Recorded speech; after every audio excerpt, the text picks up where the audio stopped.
Hello, everyone, and welcome to another episode of the Healthy Dog Expo podcast. My guest today, coming back for part 2, is Carolyn Bolduc of Bold by Nature. Welcome, Carolyn. Happy Friday. Hi, happy Friday. Glad to be back. Thanks for having me back. Yeah, we got a lot of demand for you, and look, Janet, the Hi, comments are Janet. lighting up. I remember you from last time.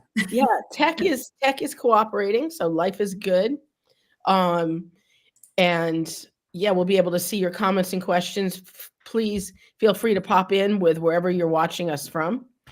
And we wanted to continue our discussion on rotational feeding and the importance of that in feeding fresh food diets. Well, and actually, I'll go out on a limb and give me your opinion. I would say, even if you're feeding kibble, variety is key. Hi, Eric. Maybe It even more key given current situations. right. I think it's so old to feed the same thing all the time. And I am definitely not an expert on kibble, so don't want to comment because I know in the past, when I used to feed kibble 20 years ago, if we changed our kibble diet, we had to do it slowly and gradually, and or the dog would get digestive upset, diarrhea, that kind of stuff. So I don't know if that's still the case with kibble anymore. I don't know Well, if I think it's the companies tell you, "Oh my God, don't change what your dog, don't add anything to it." I think they're just saying buy more of our product. Truthfully. well, And I wouldn't be maybe that's surprised. a mistake of me. And I'll go out on a limb because I do work with a lot of kibble feeders at the conventional practice. Um, you know, people run out and they go buy something else. And if they make a major change, like, they were feeding something quote unquote top of the line, and then they went out and got kibbles and bits or something processed in a different sort of way, yeah, they might get digestive upset.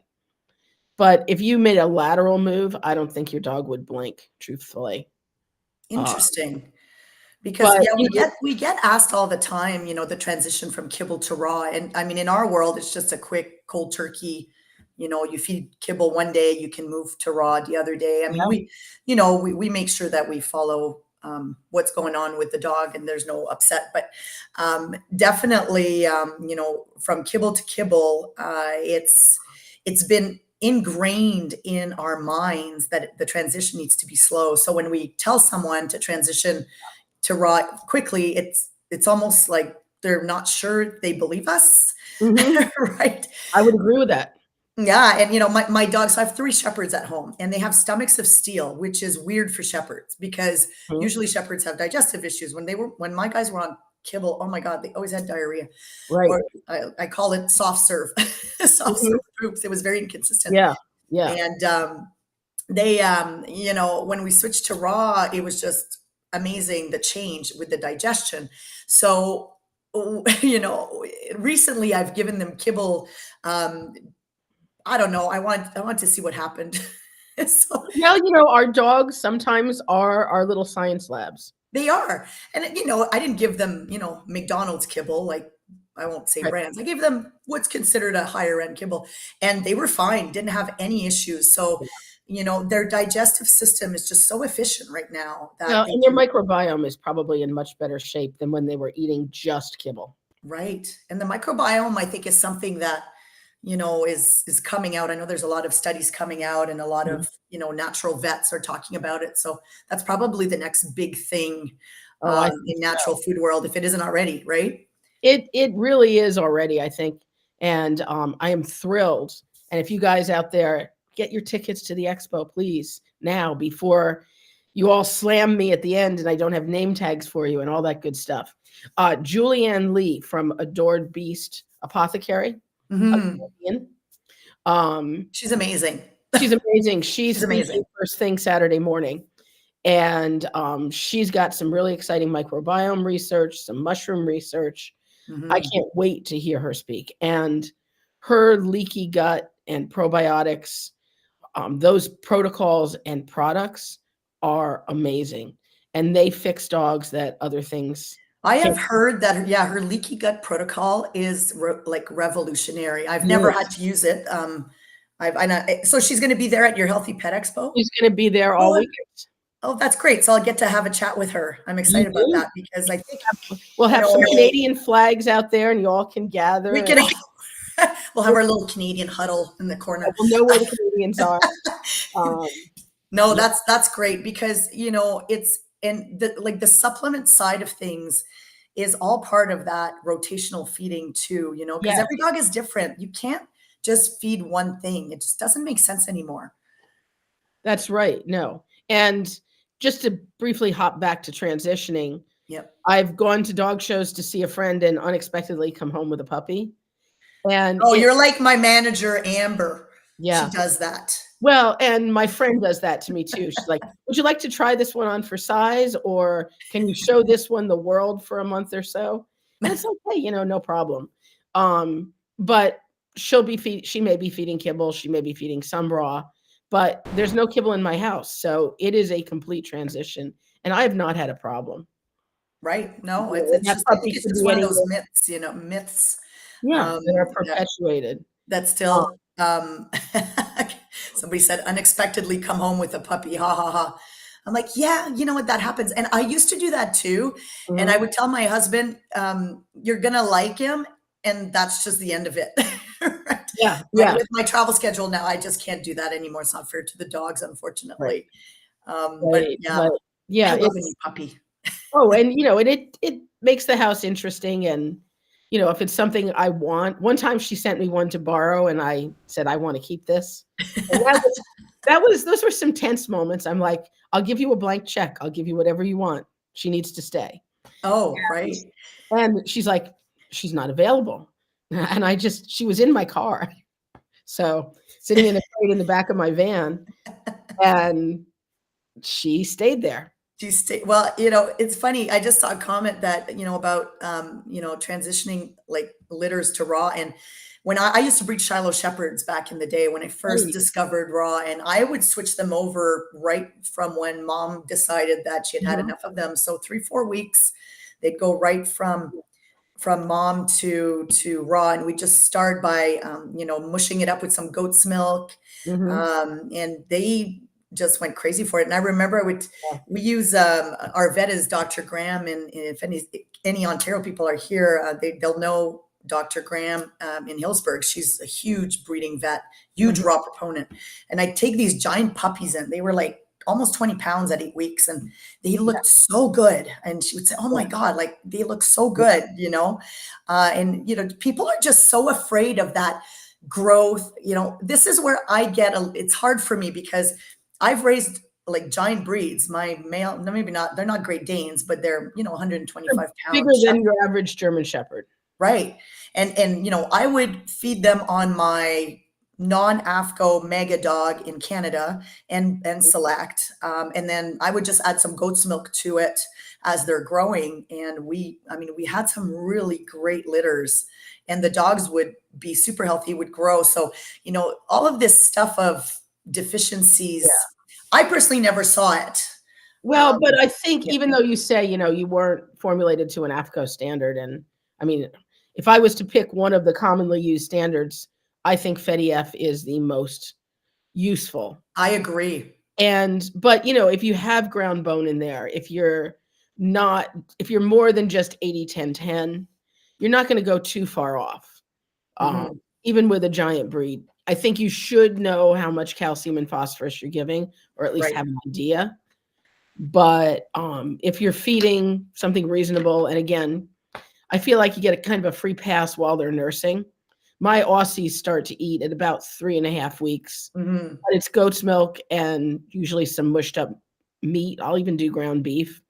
And then I get to the point where I'm doing, if I can get finely ground chicken necks. So they're getting bone with that. And they're nursing a couple times a day.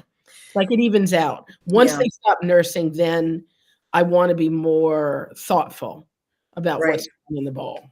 Right. And it's, and every mother was different in my world. So I had one female that would have nursed them till the day they left to their new homes. Mhm. She just, Yeah. and then the other one would at, 4 weeks, she's like, "Get away from me. I never want to see you again." Mhm. Yeah. Right. It was like, I've had enough of this brood. So yeah, you just kind of adapt. And I think that's the whole point, even with when people get a new puppy, follow your breeder. If hopefully you're getting it from a breeder that Right. feeds raw and that is experienced in raw and can give you some advice and tell you, how to properly do it. And but feeding that rotational diet for us was always a main, like that's how we did it up there in Canada. And So, even down here, I see it. Why I worry when it says for all life stages or for AFCO oh, on packaging that, the consumer says, oh, this is fine, but they have to, it's not optimal. Like yeah. it's fine, but it's not optimal, right? Like why Well, not make and it I the mean, best you I can? personally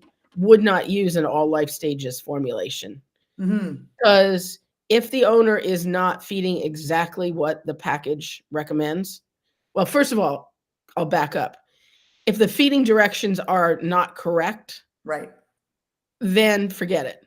If the feeding directions are correct, a la not linear, so like for every 10 pounds, you don't just add another cup Hmm. like kibble. The bigger dog needs less. It's calorically based. Um, and so if you look at a bag and it says a 10-pound dog gets, a half cup, a 20-pound dog gets 1 cup, a 30-pound dog gets a cup and a half, walk away because the Right. feeding directions are incorrect and you're not going to be delivering what the manufacturer intended you to have. If the bigger dogs are not eating a multiple of their weight from the smaller dogs, then okay, look at it. But you've got to feed it at the level that they're recommending because that's how you know you're meeting protein, fat, and mineral and vitamin requirements. If you're like most Americans, you're buying kibble, you got a fat golden retriever, it says feed 4 cups, you're feeding 3, you may not be meeting their nutrient requirements when it comes to minerals or protein or fats because you're not feeding enough. But you can't reduce calories without reducing the other nutrients. And most Right. people don't understand this, including veterinarians. And I know I've done it. I've said, well, just feed less. That's, Mhm. and We've that all probably done it. We've is, all done it, right? yeah, we've It's all it's done it. it's traditionally that's how it is, and I think, it was interesting when Steve Brown, was talking about this a couple of weeks ago, and Yeah. or how long ago was it? Oh my god, I lose track of time. It's But he just, was really focusing on uh, the yeah, calories, and until AFCO comes and does that, like feeding guidelines are feeding guidelines, right? You right, can't be exact and precise on those because every right. dog is different. So how do you educate the public to, Yeah, make sure yeah, they do the right thing? I mean, it's tough. It's the pet it food world really is is. Uh, definitely needs a good shift when it comes to that stuff, and no, I kibble and think, raw, not I just raw. think that's coming with all the current events happening in the kibble world. Yes. I think it's going to get pushed. I really do. Right. Yeah. And AFCO now they're looking at doing a maximum on copper. I just got a notice Which on that. they So they need to. They really need to. right, because that's one that worries the crap out of me. Yeah. Sorry. Yeah. No, I mean, you're talking to somebody who's part of the copper working group. Oh, Uh, are you really? Oh, yeah. right. Yeah, Yeah. right, right. Yeah. I mean, I've tested more copper than a lot of people. Oh, And, it's a huge problem, especially when they're using feedlot cattle. mhm. And specifically, we're talking about beef liver as a copper source. Right, right. We talked Uh, about that last time. but Yeah. there's no maximum. FEDIF at least has a maximum. Yes. What is it? 7? I want to say it's 15, but I'm Okay. not sure. Okay. I thought it was lower, but could be just You can you can units. Google Yeah. FEDIF guidelines and download it as a PDF for yourself, guys. Mhm. Um, Readily available for free, unlike the AFCO nutrient guidelines, which cost like $200 Right. because you We're have to starting, buy the so we're actually building because we're redoing our website right now, right? Because our website needs a lot more information. I'm not happy with it at all. And one of the things that we're redoing is our nutritional analysis Mhm. template, and we're actually going to add the guidelines for AFCO, NRC, and Sure. FEIDF, so that you get all three, so you can really kind of see Yeah. where the stuff lands. And that's really important. Like for our US complete and balanced AFCO, that's not as big a deal. But for our mega line and select line in Canada, that's not AFCO Mhm. balanced. That's important because you need to see that it's not like AFCO is not the end all and be all. There's No, also other organization. you If we're know, a little bit soft on something from AFCO, but we're okay on the FIDF, yeah. we're good, right? So it's just all education and providing the information. Oh, Yeah. so Janet's Thank giving you. us some. Thank you, Janet. So anybody who wants the nutritional guidelines that Europe follows, FEDIF, there you go. Get your Mhm. PDF. And yeah, most things I formulate in FEDIF, and most of the time that's going to work out for AFCO as well. Mhm. So Um, if somebody's not, here's a question for you. I'll ask a question. yeah, bring it on. I'm curious what you recommend. So if somebody's not feeding a commercial AFCO brand and they're doing rotational feeding, let's say with something like my Mega Dog, you Mhm. know, if they have all the nutritional analysis, which we're going to be providing, we actually just got all the AFCO testing Right. redone. I know you had stuff. Right. So the results are trickling in. It takes a couple of months to get all Well, this done, and but then we're all you need to convert them to a caloric basis before you that's can. what we're doing with Steve's Brown Animal Formulator. So we're doing all of that. But so how do we do rotational feeding and make sure that we have all the key nutrients? Huh. I know it's a So, loaded question, eh? oh, it's a good question because a lot of people do use a commercial product. And I don't know, as long as you know whether it's getting what we think is the Mm, minimums in there, or whether it's what AFCO would label supplemental feeding, meaning let's say hypothetically, it doesn't have enough vitamin D in it to right. meet your minimums, whatever standard you're using, what have you. Okay, so we have a product that we know is low in vitamin D. Easy. We can offset that with a food source of vitamin D. Let's get some sardines in there, or Mhm. some fish, or maybe we're going to do a supplement like cod liver oil, great source of vitamin Yes, D. I have that in my complete I line like for using, vitamin D exactly. yeah. Yep. Or maybe you're a pill supplement person and you're going to use a tablet form of vitamin D. Mhm. Okay. As long as you have the information, you can offset. The other way that people might approach it is they're going to say, I'm going to feed a fish-based formulation 3 days a week, and then I'm going to feed beef, turkey, chicken that might be lower in vitamin D, and I'm going to offset it by rotating proteins, Right. rotating ingredient lists, if you will. Right. Yeah, So, it's interesting because back in the day, we never thought about that. We just fed a variety of stuff, and just like we feed ourselves a variety of stuff. yeah, And I mean, and I guess it matters, yeah. uh, Are we overthinking it a little bit because of the oh my bioavailability as god, well, right? you would not believe how people overthink this. I have people come in and on the exam table, they will set up a line of supplements that stretches a couple of Oh my feet, God. 15 supplements. And, it's like, guys, just let's simplify. My preference is always for nutrients to come from food like yours. Mm, We don't want to use synthetics. We don't like to use a lot of supplements if we don't absolutely have to. right. Um, but I think people blindly rely on rotation or variety. And, I could feed a variety that just was like fish and lamb, and I'm deficient in taurine. I may or may not be okay on vitamin D, depending on how much. Right. Other people, and I've said this, I want 4 to 5 proteins over the course of the week. That's great. Easy to do even from the supermarket: chicken, turkey, beef, pork, fish, eggs. There's 7 Mhm, different protein choices. But if you don't vary the other things, are you really feeding that much variety? right. Great. We have a different amino acid profile from a chicken to a fish, Mhm, but if it's still the same vegetables, carbs, what have you, fats, it might not be that different. right. Absolutely. Absolutely. So, my bottom line is, at least at some point, you've got to kind of look at numbers. And when Absolutely. you've been doing this for 20 years, you even 5 years, you pretty quickly figure out how to do it. You don't have to think of those numbers, but at some point, I think it's beneficial to calculate. It is. Yeah, it is. And so, going through, so we used for our Canadian product, we used Merrier I think we talked Yeah.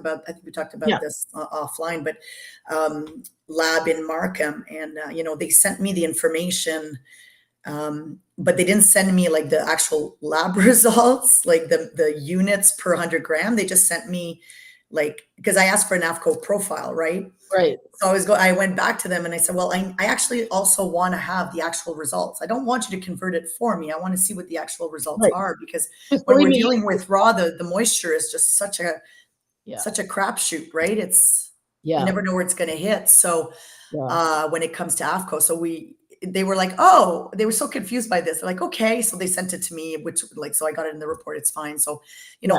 I like to have all the information. I don't Oh, want to yeah, just it's nice have, to have it in the raw form and stuff. yeah, And then you get to somebody like Steve who knows so much more and has his unique ratios that double check. Does this make sense?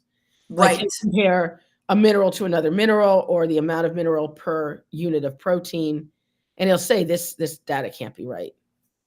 Um, Right. Janet brought up a great point. Um, local grinds. Hmm. Local grinds are for me mystery meat Yes. because unless that butcher, farmer, whoever they are, is there with a scale measuring exactly how many pounds of what they're putting in, it's very variable. So, hypothetically, let's say it's a beef grind and they have so much beef trim, which is muscle meat. Maybe they have a heart, maybe they don't. Hmm. Oh God, that's a bad analogy, isn't That came out wrong, but I know what you're saying. it? So let's say maybe they have liver.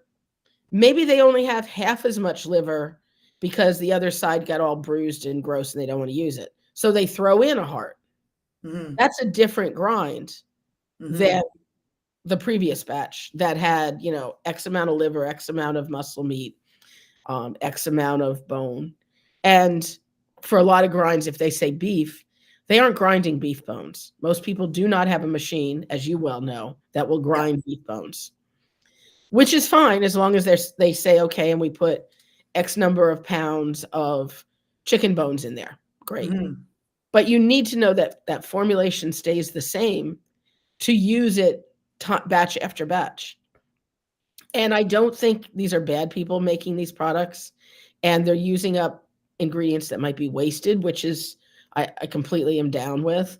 But they don't realize the importance of consistency and being transparent. And I suppose they could say on this batch, it was this percentage muscle meat, per 100 pounds, this much, this much, this much.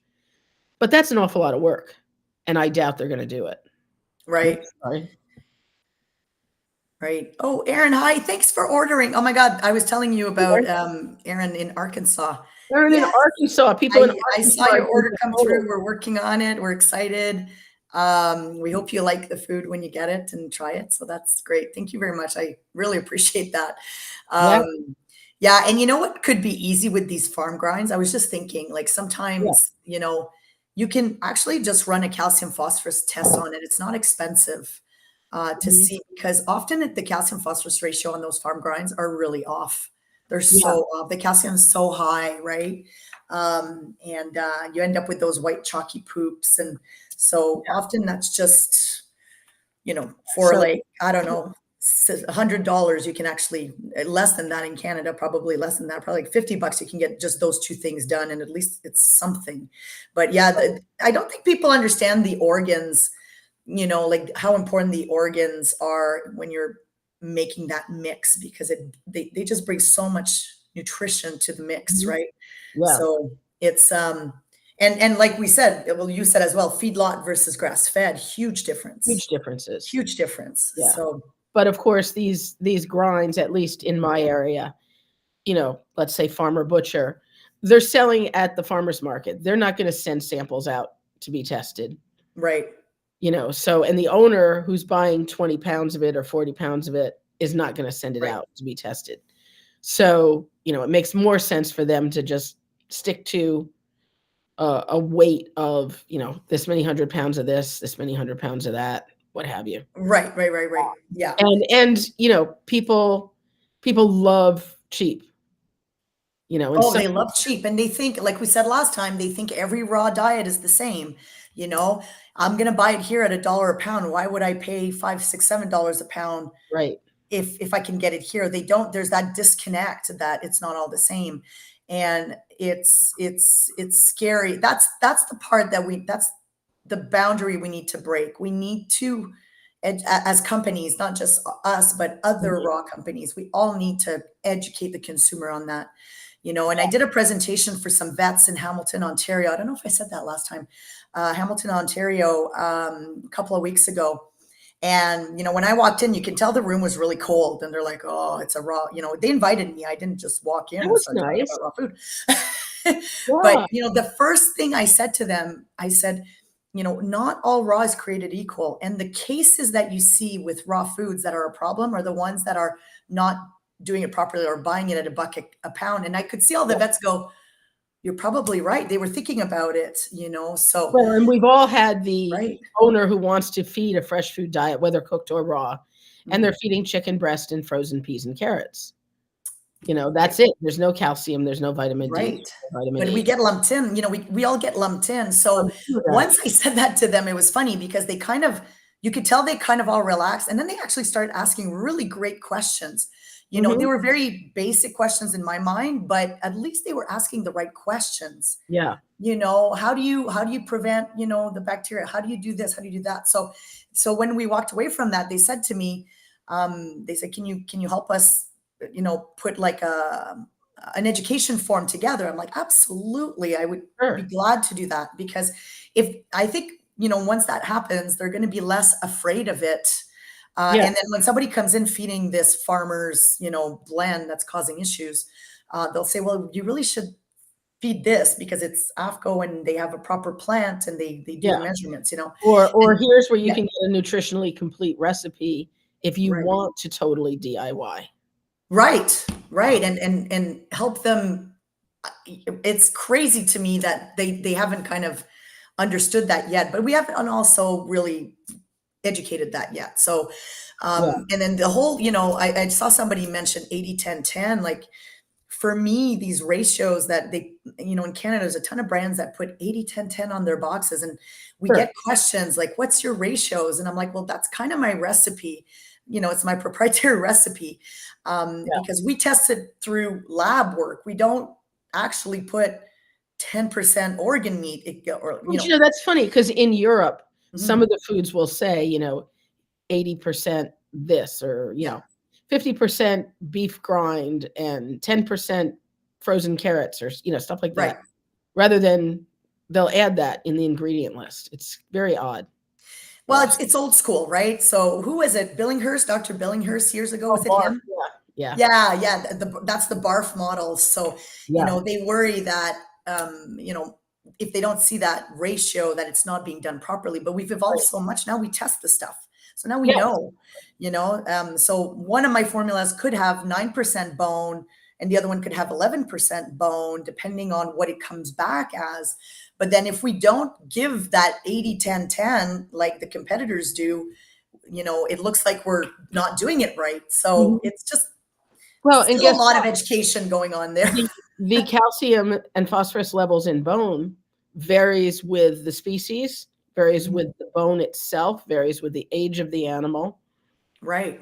So, if somebody's grinding up, you know, bull calves, let's say it's a dairy, and, nothing is more useless on a dairy farm than a bull calf, sadly. Mhm.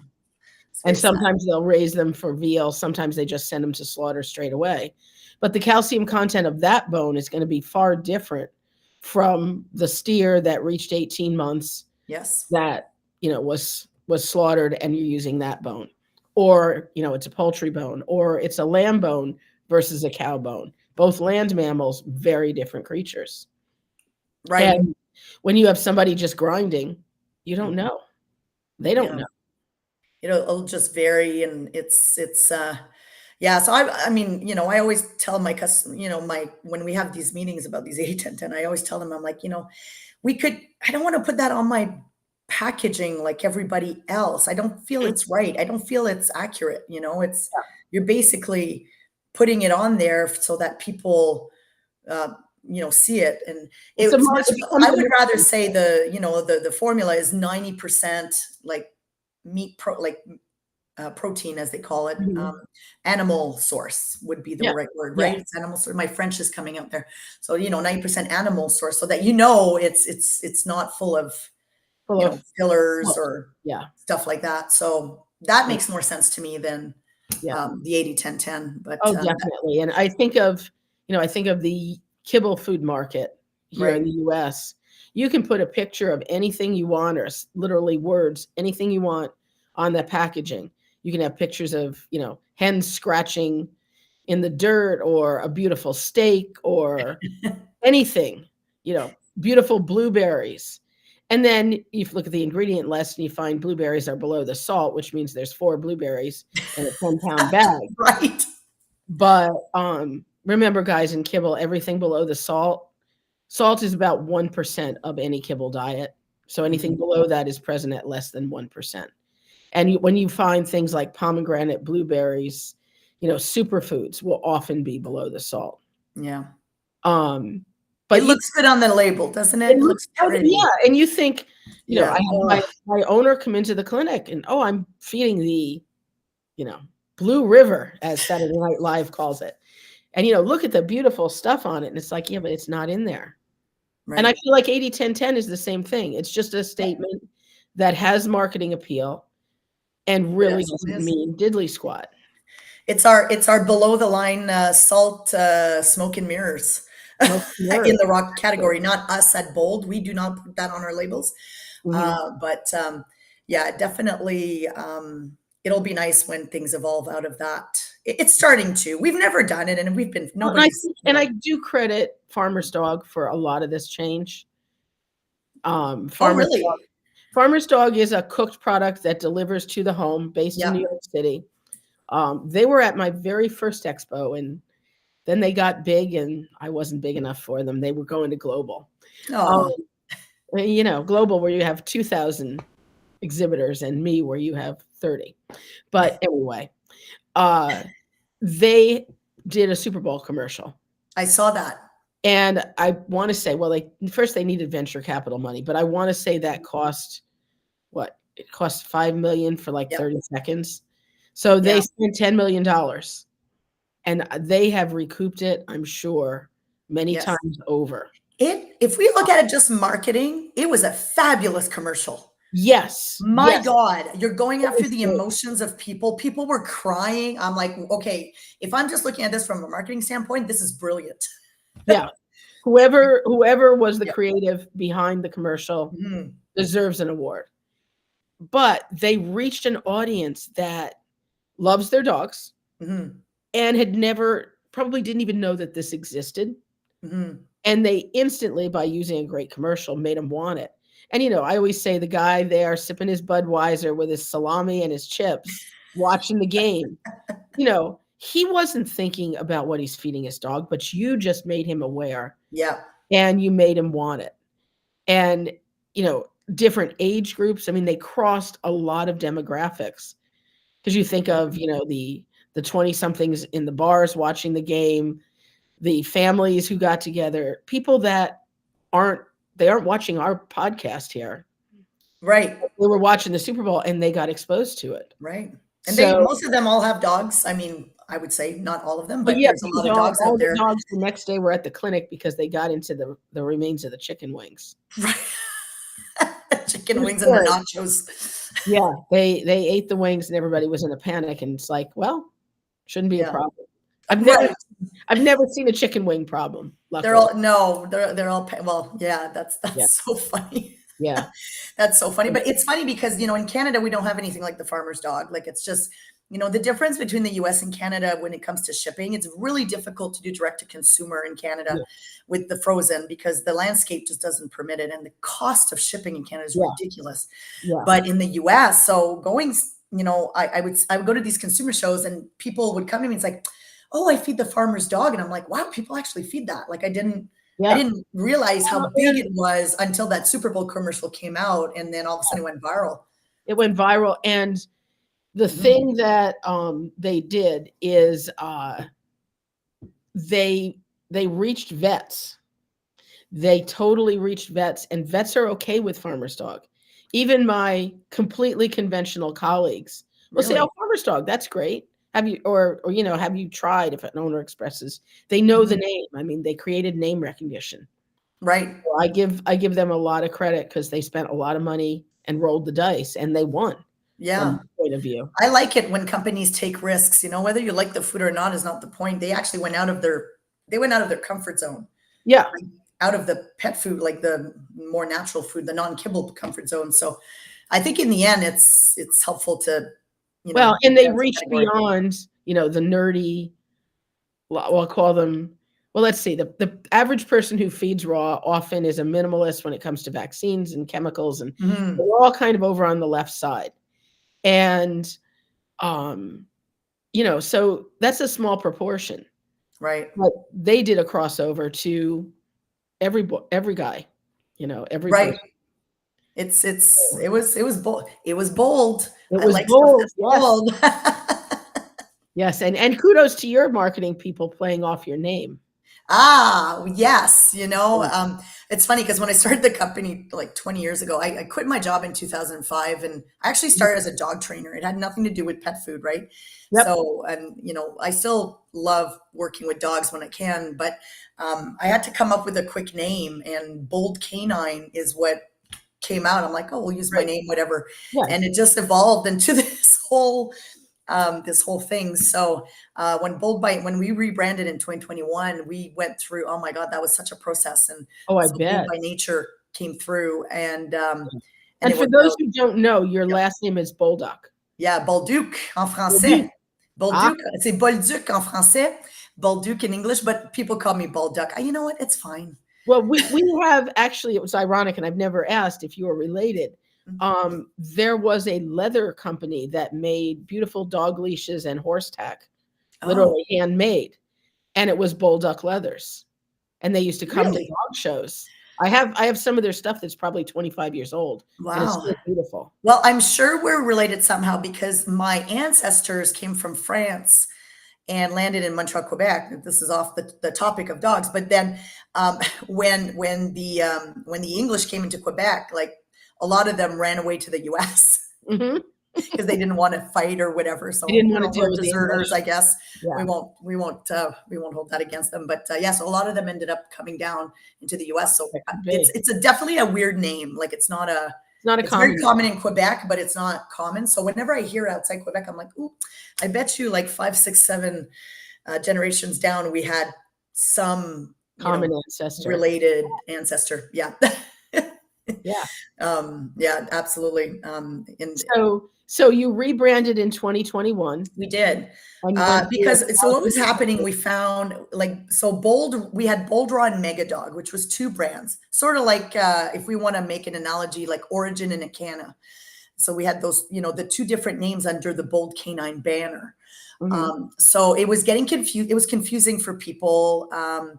And, we wanted to make sure that it was all under one umbrella. So Bold by Nature was born. It's still a brand of like Bold Canine is the parent company. So the mhm, incorporated company is Bold Canine, and Bold USA in the US, and Bold by mhm, Nature is the brand. And then we did line extensions. So our Bold Raw became Select, which is we feel that's our more premium product in Canada. And then Mega is our economical product for, large breeds or multiple mhm. dog households. And then we just created the complete raw bowls, Bold by Nature Complete, written with EAT, not ETE at the end. So we got a little Mhm. creative there. Yeah. That's our AFCO Complete and Balance that we created for the United States that we're going to be bringing into Canada. So we're going to have the 3 line extensions, and Mhm. who knows what else in the future, right? Yeah, you never It's know. you never know. I mean, we've got tons of stuff in the pipeline that I can't really talk about yet, but we've got some exciting stuff. And the U.S. market is so exciting. We're actually thinking we're looking at bringing our not this I can't say, but we're thinking of bringing our Mega Dog down to the U.S. because there's a need for more of that bulk that for the Mhm. large dogs, and being able the complete imbalance for large dogs is so expensive. You It can't can feed a be. Great Dane on something that's Yeah. AFCO complete. It would be much better to reach out to somebody like you. Like if I give you all of my Mega Dog nutritional analysis and, you can consult with the client, I give it to the client and you, of Yeah. course, and then you Yeah. just say, hey, you just need to add a little bit of this for your specific dog. Right. Um, Yeah, because we all then, need to feed the yeah, dog like an individual, without a right. doubt. And then they can feed a raw diet and not Yeah. spend $500 a month on it Yeah. or more, right? Well, and, I also think of the number of people, I can't feed that, I have 4 dogs. Well, I'm the person who says, "If you want something, you'll find a way." I 100%. Yeah. it frustrates me because I have people, and I'll throw them under the bus. It's usually the cat people. Cat people and we just don't Shocking. we don't vibe. Um, but, I have 10 cats, and I'm thinking, A, I didn't tell you to get 10 cats. B, they're cats. They're tough. They're challenging. Just, Yeah. you know, uh, accept it, because Cats are weird. Let's cats face it. They're cats weird. really have strong opinions, and they don't change them easily. But again, if you want to do it, we can find a way. Right. Um, And so cats yeah, are picky and sometimes yeah, they're fussy and yeah, they're just cats are weird and yeah. They are not small dogs, and you cannot treat them like small dogs. no, right. Um, Yeah, and a lot of people in the cat world in Canada, I don't know about the US, but in Canada, they actually feed a combination of kibble and raw. yeah, Um, And so the kibble, because you can't starve a cat like you can a dog, right? A dog, true. you're like, if you're not going to eat it, you're going to eat it eventually. Yeah, no, you do that with cats, they get pretty sick. Yeah, so you have to. So what we do often is, they'll leave a little bowl of crunchies on the counter so the dog doesn't get it, and then Yeah, yeah, they're going to use the raw food instead of the canned food. So we always recommend to mix your like if the cat is not taking to raw right away, to mix it with canned food sure. if they like the canned. So that seems to Yeah. work pretty well. But we had a cat named Big Bertha in our office years ago, and she was like crazy cat, but she never wanted to eat the raw at first. And it took us 1 year to switch her over to raw, like Yeah, 1 year. And we were determined, we're like, we're going to do it. So a lot of owners are not going to want to spend a year, like they're not going to be that committed, right? right, I right. don't think. So and now this cat unfortunately, we've created a monster. So one of our employees took the cat home, and now the cat lives, at home with one of our employees, and she's living the life, Of because course. the employee had lost her dog, and the cat liked her, so like, yeah, I had to, go home. Go for it. We still visit, but and now the cat's like won't eat anything else. Yeah. It's almost like it's been reprogrammed. So Well, to its it's benefit. yeah, but 1 year to transition a cat, that's Well, I crazy. forget how long it took. I know, Dr. Becker and her mom did a video about transitioning a cat that had just come into her mom's home, Ah, and it was literally like nibble by nibble. I don't know whether it's on Karen's main page or in Inside Scoop, but okay. there's a whole video step by step. There's a chart. There's all sorts of stuff. Oh, yeah, you know what? We'll look at I know I see that Amber, my marketing manager, is on here. She's the one that helped transition the cat. So, Yeah. Big Bertha, she was so fat. She lost so much weight when we Oh, because yeah. somebody dropped her at the local shelter overnight in with a box full of kittens. Oh, that happens so They often. left the poor things on the stoop of the shelter in the middle of the night. I'm thinking, In the and we United work closely with our shelter Yeah, well, like we're in Erin, Ontario, so we work closely with our shelter, and we got word of this, and the kittens got all adopted, of course, and of course. this was one of the best cats I have ever seen and lived with and had in my life. This cat was like a Mhm. dog. So we have a doggy daycare business as well up there, and the cat would sit in the middle of the doggy daycare with all the dogs, just hang out. Yep, it was yep, it was a strange cat, but right. Big Bertha, she lost 10 pounds once we switched her Yeah. to our cat formula in Canada.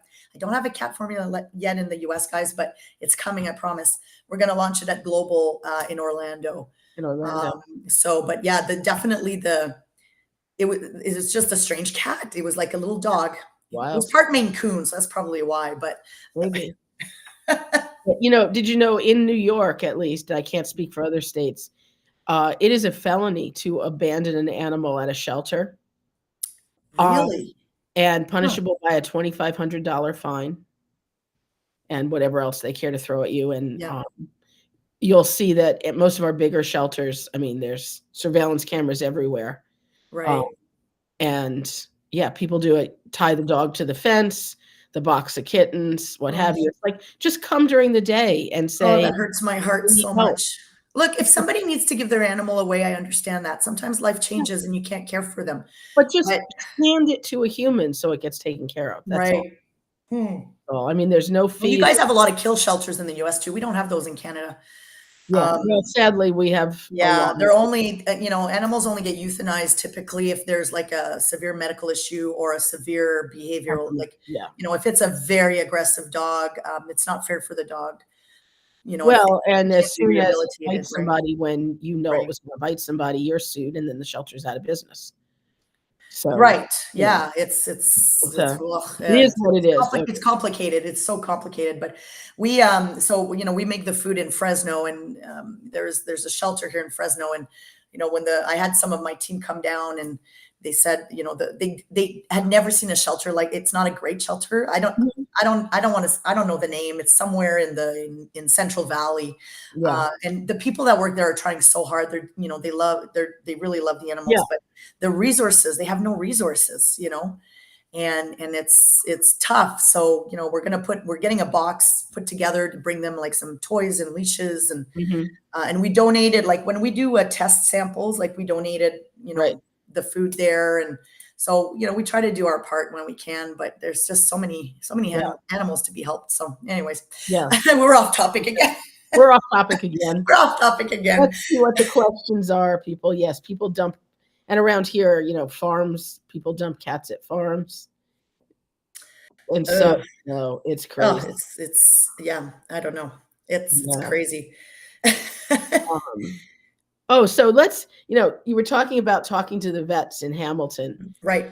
The thing that makes me crazy is when people start on bacteria in raw. Oh my God. Doesn't that just make your head spin? Drives me bonkers.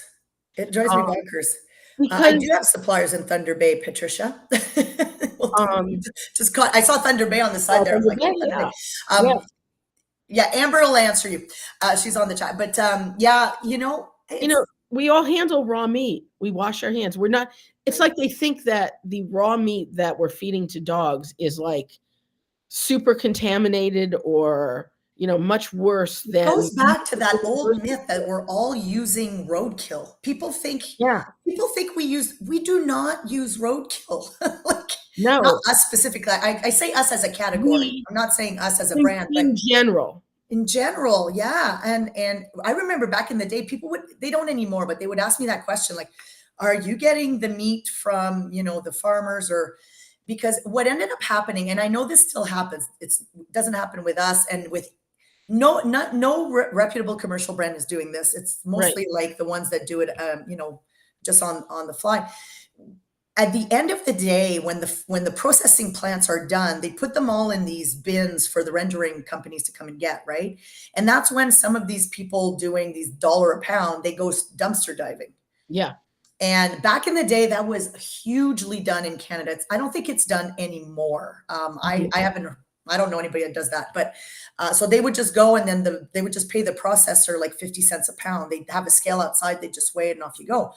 So that's where that comes from. And I mean, honestly, that really, I don't think that happens anymore. Maybe it does in the US, but in Canada, I don't think so. I I haven't think, heard of that. the Um, bigger problem in the US is, dead animal haulers using, right, those already deceased animals that right. died through means other than slaughter. So Yeah. think disease, Back think, in the day, I would go visit the farms, and if I drove up and there was a dead cow in the front yard, I'd turn around and I'd leave. I'd be well, like, forget don't this. worry, it'll get picked up You tomorrow. get picked up later. I'm like, oh my God, I'm so offended right now. I need to leave. It's floating, it's ready to explode. Right. Guess And what? I've seen that a few times. And you know what? Those people are out of business now.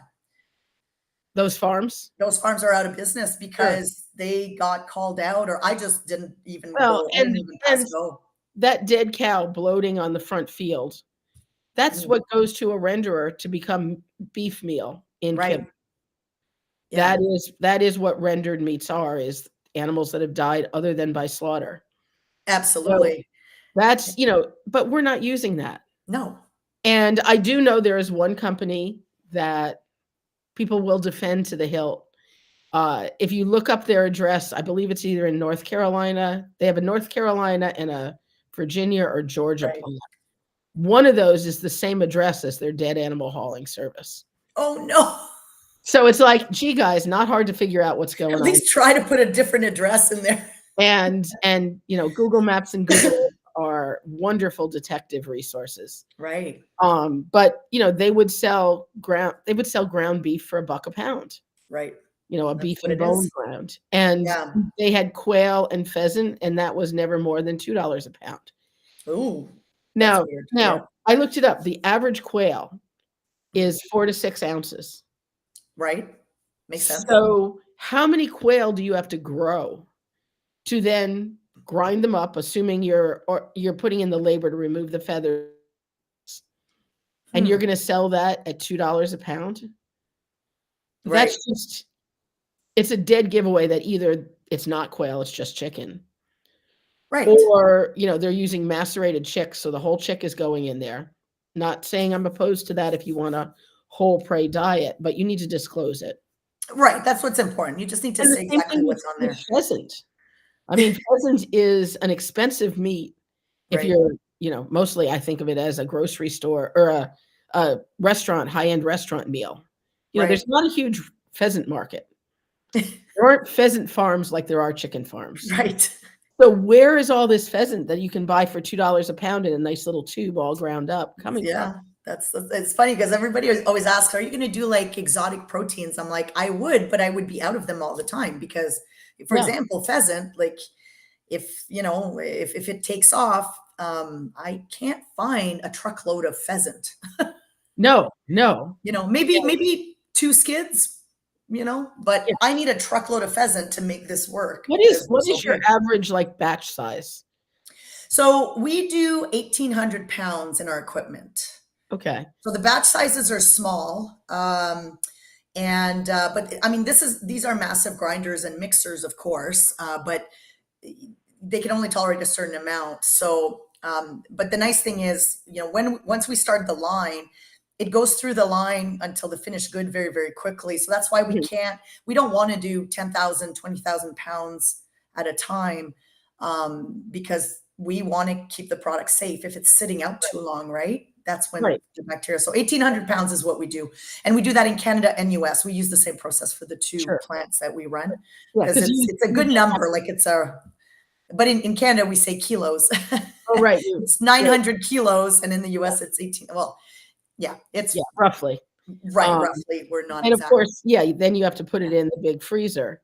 Unlike kibble, where those machines, the extruders are capable of producing, I think, 250,000 to 500,000 pounds an hour, right. and they run that line 24 hours a day. That's crazy. They don't shut, and Right. I'm citing a former Mars employee as my information Well, source. I totally, totally believe that because They they would do have not their volumes are so big, Yeah, unfortunately, that and they they don't have to worry about temperature. right. It gets bagged, it's stacked in the corner, it's stacked on pallets, whatever the Yeah, rodents but are can eating. you imagine if one batch goes wrong, that much product has to be eliminated, the amount of money, you Well, know now, you weren't born yesterday. Yeah, I wish I'd be I younger. will. They get rid of the absolute minimum that they Oh, possibly I can, believe that. Yeah. and, so, it might get diverted, it might get put on sale, we know all the crap that We goes on. know. But my point that also comes to this, those machines are never shut down. Mhm. They run 3 shifts, it's going all the time. So if a contaminant gets in there, it's in there until it's totally washed out. Right. There's no cleaning the machines. There's no, 'cause and on occasion when they have to take a machine apart, you don't know what they're gonna find underneath, some panel or behind the Right. screws. Totally scary stuff. And the It only time it gets taken apart like that is when there's an inspector there. Wow. We Yeah. take our machines apart every day. Yeah. Yeah. Every Well, you single day, need the to. machines come apart, they get sanitized, and in between, like, if we change proteins too, but, at the we, like and I think this is probably true of every raw commercial company is, we have a sanitation crew that comes in at night and just does a Mhm. full like, it's almost like they have a big wand and they Pressure even comb wash. the walls and the floors Yeah. and everything, and that's done overnight because we Yeah. run our machines from, like, 6 a.m. to about midnight every day, like, 2 shift Mhm. we do 2 shifts. Yeah. So, and there's protocols along the way, but yeah, our machines are taken apart and cleaned like Yeah. thoroughly Yeah. daily. Yeah. So, Well, and I worked with another raw brand, US based, mm, and we happened to be doing DNA speciation on her products. right. And we found, God, it was the rabbit product, but we found traces of pork, I think, in it. Yeah. And she's like, I'm going to kill them. I'm going to kill them. They are not cleaning the machine between Right. production batches. And they are all getting a copy of this. The owner was livid. Right. But, was it a problem? Not really, not unless your dog didn't handle pork. And again, Mm. it was a trace It's amount, trace, so it's very, very small. Yeah. very small. But when you're thinking about things like, let's say, the vitamin D problem that Hills had, Hmm. and you're never taking the machine apart, globs of that powder getting stuck under a plate or, a Right. screw loosened and now there's a gap and it's filled up with this. And every time product goes by, it's leaching some of that. It's a whole different process and bacteria load. The machine Oh, never bacterial, cleans. right, absolutely. Well, and the beauty of doing the smaller batches, is, we do test for Salmonella, E. coli, Sure. and we can test it per batch. So it's very monitored because at the end of the day, like, we want to make sure it's always negative, right, when it goes out. Right. Right. We can't control once it's in somebody's like kitchen if they leave it out for 5 days. Yeah. Obviously that you can't control, but we can control what we do in our facility, and that's the beauty of doing smaller batches with raw foods is you can Right. you can monitor it a little bit more carefully. And I did explain that to the vets in Hamilton, the differences, because we all know that there's bacteria in kibble. We've seen that happen. Well, there's far more than there is in raw. Right, And and it's going back to our original point, which yeah, is we are not using roadkill. right. Are humans like stupid about the fact that they go and buy a chicken out of the grocery case that there's bacteria on that chicken or hamburger? I mean, I don't think they think about it. I really don't. I think because we're or they think so maybe we're so because in the industry, right? Like, I've seen things that I don't ever want to see again, right? I've learned things that yeah. have really scared me about our human food chain, to be honest. So I just think people don't know, or maybe, they don't want to know, or I Or don't, they focus on the fact that they're cooking it. So it's like, they're "Oh, there's cooking it maybe. bacteria in Yeah. it that we're cooking it." But hello, you cut it up, you marinated it, maybe you mixed it with your bare hands as we so Mm, often do. You then right. went over and washed your hands. But, we have exposure to bacteria every day. Right. We don't die, we're not weak. And that's what I said to the vets were funny because, and I come at it from a really different perspective with vets because I do have a degree in medical lab and I've Sure. worked in microbiology labs. So I think I understand bacteria a little bit more than some of the average people that go in and do presentations, right? Mhm. That are not, don't have like medical backgrounds. So when I was talking to the vets and, I said, do you understand how much, bacteria has to be in the product for somebody to get sick? Like, for a human being, because they're worried about the humans more than the dogs, Right. the OVC, the Ontario Vet College. And Yes. I said, it's like, it's as you there has to be a lot of bacteria in there. It's not just a little bit, because like you said, we're exposed to bacteria every day. And I find people that feed raw are much more careful about the hygiene in general. They wash the Mhm. bowls. With kibble, they don't wash the bowls. Oh, You heck no. know, I remember as a kid, my mom would put like Gainsburger in a bowl. This is like 80s. We're talking about remember the Gainsburgers? It Oh my looked like God. Play-Doh. The Play-Doh, it smelled like Play-Doh. I think I actually ate some when I was 10, because what does it taste like? The dog's eating it. And we would just leave the bowl. My mom would just leave the bowl there all the time and not wash it. The amount of bacteria that dog had in its mouth, I'm sure could have killed a small army, but we all Yes. survived, We Yeah. didn't die. And then my friend Mary had, well, on the dogs had their own building because it just the nature of her property. Right. They had their own kitchen with a dishwasher. The bowls went through the dishwasher. Absolutely. And the only thing we recommend is feed it in a steel bowl, like in a stainless steel Sure. bowl. That's just smart for anything, whether it's kibble or like stay away from the plastics. Mhm. But yeah, Without and a I said to the vet, I said to them, I said, you do know that dogs are filthy in general, right? dogs eat poop. They They eat poop, shit, they they grab it. lick their bums, they drink out of puddles. My German Shepherd, Kevin Bacon, he actually goes in the yard, buries a bone, and I forget about it. Next thing you know, 3 months later, he drags it Mhm. up and he's eating it. I'm like, oh my God, Kevin, don't eat that, Yeah. you know? Kevin And he gets Bacon. mad when I take it away, but and he's fine. Like dogs are just built for this. And so it's almost like they hadn't thought about it. I said that to the vets and they were like, they all started laughing. They're like, well, yeah, okay, you Yeah. know, and I had one vet one time ask me about if I was worried about the bacteria in the poop. Like if they eat raw, it's going to shed in their stools. Yeah. And I said, well, first of all, they poop outside. Second of all, I don't pick it up with my bare hands. I pick it up with a bag. And the vet started laughing, goes, oh yeah, I guess that makes sense. It's almost like they're so conditioned to think that it's bad. When you Mhm. when you come up with some like really kind of silly responses, they go, "Oh, I see what you're saying." I'm like, "Obviously, Well, I'm not and playing in they the don't dog food." realize that kibble-fed dogs shed salmonella and E. coli as well.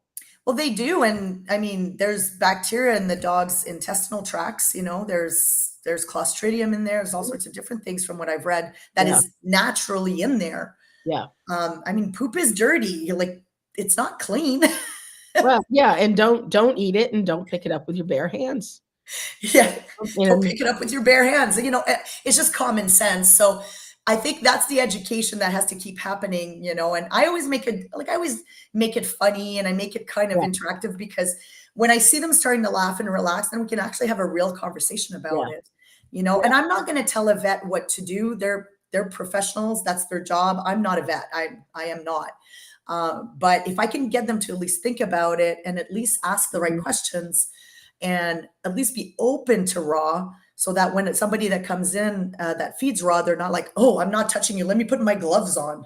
Or Like, or be like Tufts University Hospital, right, where they will cap, mask, and gown and glove to right. examine your raw-fed dog. The It's Guelph even a Guelph special vet room. the Guelph vet does that as well. The Guelph Ridiculous. University vet, Yeah, they yeah, do that as well. They won't accept your dog for surgery if it's fed raw. And I'm like, dude, it's like, yeah. oh But my yet God. but yet they'll go out for sushi. I know. It's a process. It's a process, It is a process. Yes, I try not to laugh. Like we're laughing now, but I try to Yeah. be more serious Well, when I I'm mean, we talking to say it people with that don't know. love, but, Yeah, come on, open your eyes and, use some common sense. right. If raw It's meat was that dangerous, we'd just all be dead. we would be extinct. We would be Dogs would extinct, not be on the absolutely. planet at But all, and we wouldn't so would either. humans. Right. I mean, well, now let's go back to the cavemen. I mean, when they killed an animal, when they got to that stage, did they Yeah. cook it? Right. They didn't. They Did ate it they raw. have fire then? I don't know. Yeah, I don't know. We'll have to Maybe they research. did. But it's funny because I used to work at the Montreal Children's Hospital and kids, I mean, full of bacteria. Kids are like, I call them jam hands, right? I don't have Oh kids, you can god, tell. yeah. They're jam hands. So the parents would come in, the kids were really ill. They would do, stool culture, blood culture, whatever, would take to the lab, we'd test it, and it would come back like really bad. Mhm, But yet the kids were puking all over the parents. They weren't worried about bacteria then because it's the kids, right? mhm. But they were much more at risk of getting ill from their kids having that much bacterial load in their Oh, system. I had a colleague, John, who had 4 kids, and we dreaded when the kids went back to school Yeah. because the kids would all get sick. They would get John sick. John would come to work. He would get us sick. Right. And I mean, yeah, They're they're petri throwing dishes. up, Yeah. they're But you coughing. don't see, it's just, yeah, it's People don't panic about that. right.